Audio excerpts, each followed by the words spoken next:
Welcome back to another episode of Rock Boys Football Tuesday afternoon. And I think we got some of the best news we have gotten from USC during spring practice, probably the best piece of news that we've gotten from USC over the last couple of weeks in spring practice. And that is the emergence of right tackle Tobias Raymond, not only being a guy that USC is going to trust to start at right tackle in 2025, from what it sounds like, and Lincoln Riley said this in the post-practice press conference Tuesday afternoon, Tobias Raymond has emerged as one of the better offensive linemen on this football team heading into 2025. For the USC fans who've been rocking with the fellas the last couple of weeks as we previewed spring practice, this was arguably our biggest storyline. Look, we feel good about the other starting four offensive linemen. Feel great about Elijah Page going into year three. Yeah, DJ Wingfield and Reed through the portal, guys that have played a lot of football. We know they can play. Alani Noah played much better in the back half of 2024. Tobias Raymond filling in at right tackle, giving USC a significant upgrade from what we saw from Mason Murphy in the 2024 year. That is massive for this USC football team. Now, maybe we still have some question marks about the depth of this USC offensive line, but in terms of the starting five, hearing Tobias Raymond playing the way he is in spring, and it's not just Lincoln Riley getting up there and saying that, it's the other players. You know, some of the guys on the defensive line, when they're asked, hey, who are the offensive linemen that are impressing? Tobias Raymond's name is getting brought up a lot over the last couple of days. Massive for USC. Want to get into a little bit more of Tobias Raymond. Want to talk about this offensive line and what the rotation might look like going into 2025. We got a few other names that I want to mention as well before we do. And as always, to the USC fans, appreciate you guys, whether we're talking the recruiting trail, whether we're talking spring ball, y'all continue to show a ton of support in the comment section. I read every single one of them. It's getting hard to reply to every single one because there's so many. That those comments mean the world to the boys. Been a blast talking this team. Can't thank you guys enough. If y'all do enjoy the content, consider subscribing to the channel. From everything we're seeing, it's going to be a busy next couple of days on the recruiting trail. Commitments to break down. Appreciate you guys. Without further ado, let's get into number one. Let's just open it up about Tobias Raymond as a player. Benny Wiley. Hey, we got to give Benny Wiley a golf clap because Tobias Raymond coming in 2023, we knew the body had to change. You know, he was a 6'7" offensive tackle that was clocking in probably around 275 pounds soaking wet as he was coming into this USC program. And we said, hey, we love the length. We love the athleticism.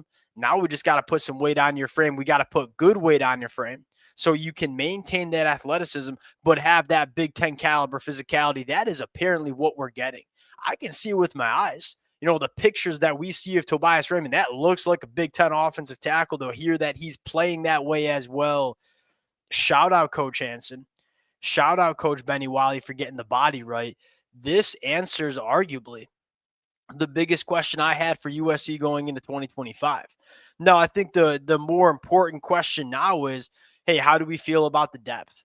Hey, look, I think Justin T is going to be a good football player. And I think a big question is, can he be a good football player for USC in 2025? Not necessarily as a starter, but that swing tackle. And it's clear, excuse me, it's clear that USC likes him.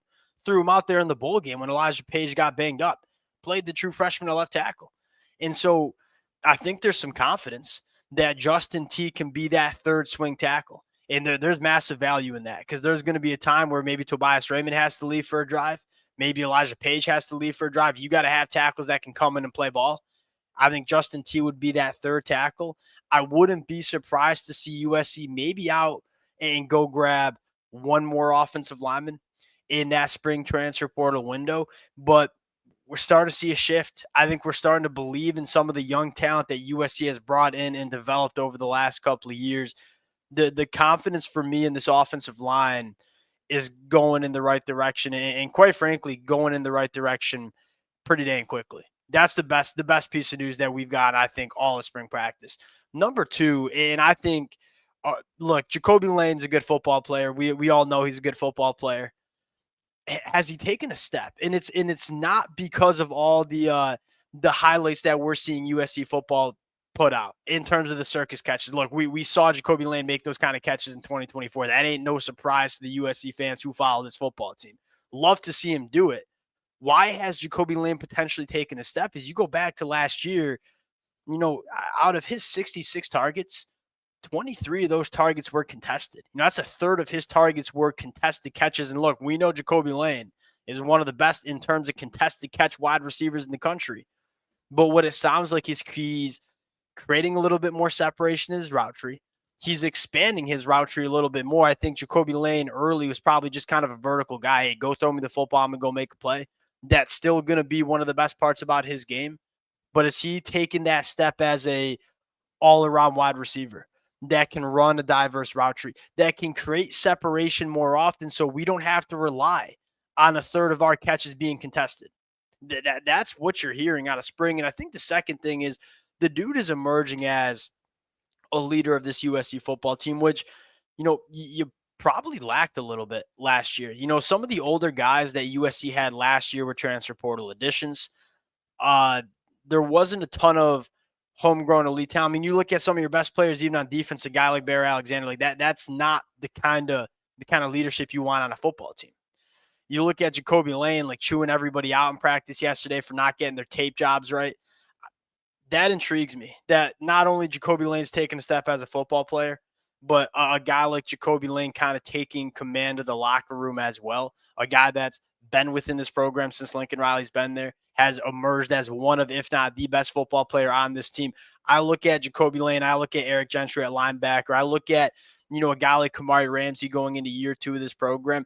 I look at it and say, I feel better about the leadership on this football team than I did in 2024 as well.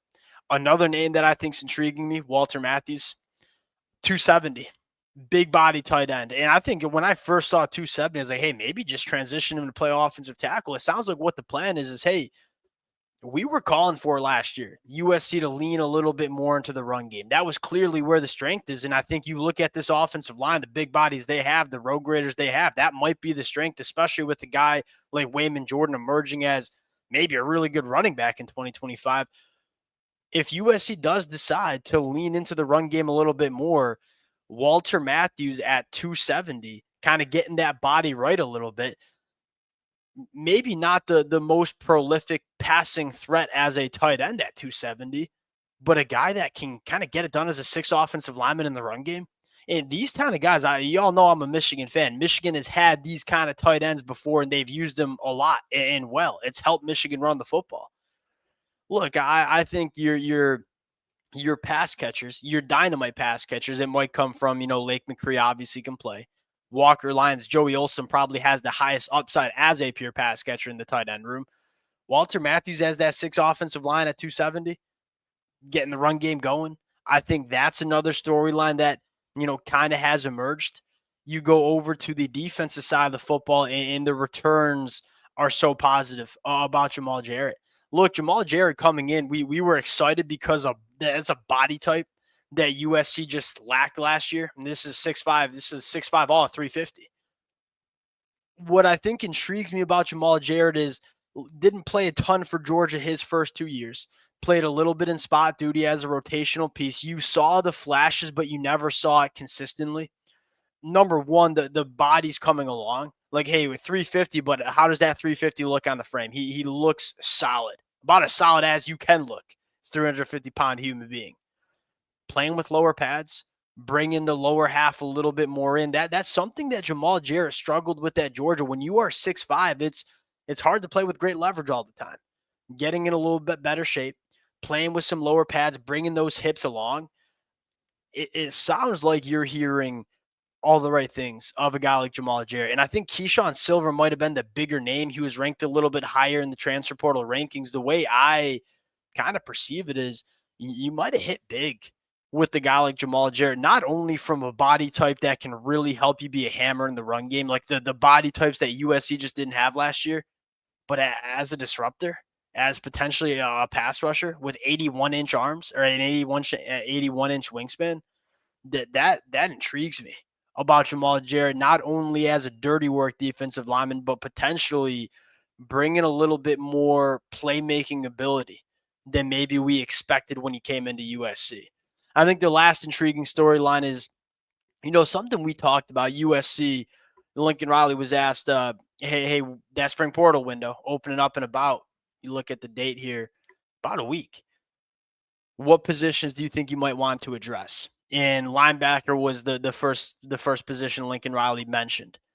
And it makes sense. And it's not because you don't have starting caliber guys. Like Eric Gentry, again, I'll say this until I'll say this throughout the 2025 season. I'm pretty confident. I think Eric Gentry is probably one of the better linebackers in the country, if not the best. I think there's a lot of confidence in Desmond Stevens. It sounds like Jaden Walker has taken a step going into year two.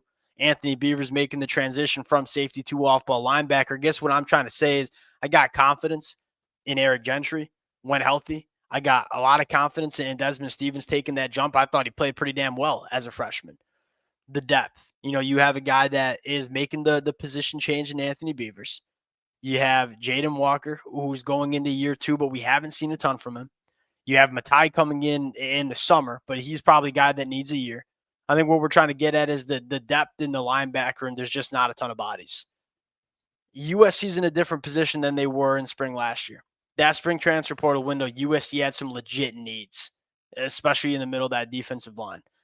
When you have dire needs the way USC did last year, that's never a spot you want to be in. We don't need to go out and land a starting caliber linebacker because we have two starting caliber linebackers. We need a linebacker that we trust that can come in and play solid rotational football for us. The question marks about this roster are a little bit different than they were last year. Last year, you had positions on this football team, most notably on the defensive line, that were a problem. You just didn't have starting caliber dudes. And it's hard in that spring transfer portal window to bring in starting caliber dudes, especially at that position. Now your question marks about this roster are a little bit more depth oriented than starting oriented, and that's the way you want it to be going into the spring transfer portal window. We'll see where USC decides to go at linebacker. Again, I fundamentally kind of changes how I see USC hearing the news about Tobias Raymond. Appreciate you guys rocking with it. Again, if y'all do enjoy the content, consider subscribing to the channel. Appreciate you guys, and we'll talk to y'all later.